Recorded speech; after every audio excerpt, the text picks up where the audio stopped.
se na tong din tu ni ka hung ki pe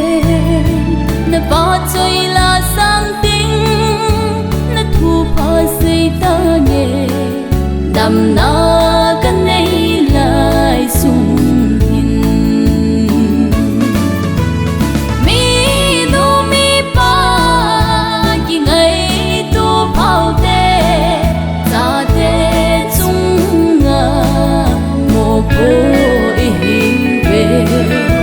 Pagkai lung đi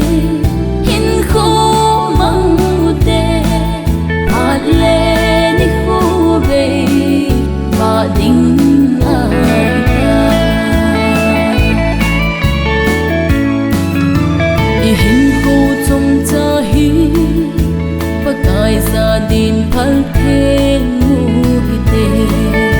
ngày lung ngày na đêm ma mong na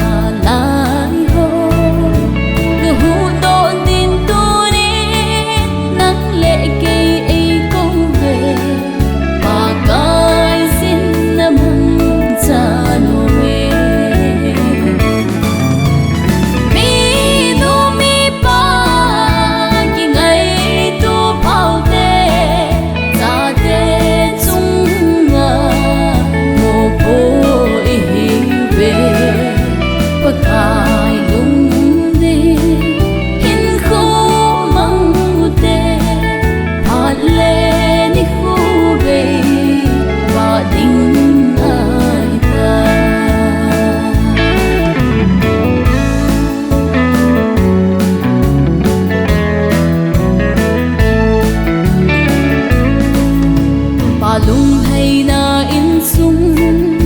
palung hay na hong hung hiu te imo po nao chung nga bang de sing te ipu zo swa bang nga ne ta ana pan le pa kai ki pa na na san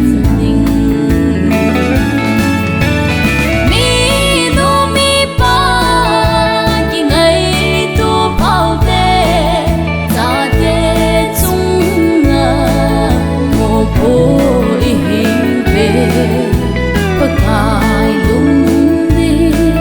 hin khu măng te hát lên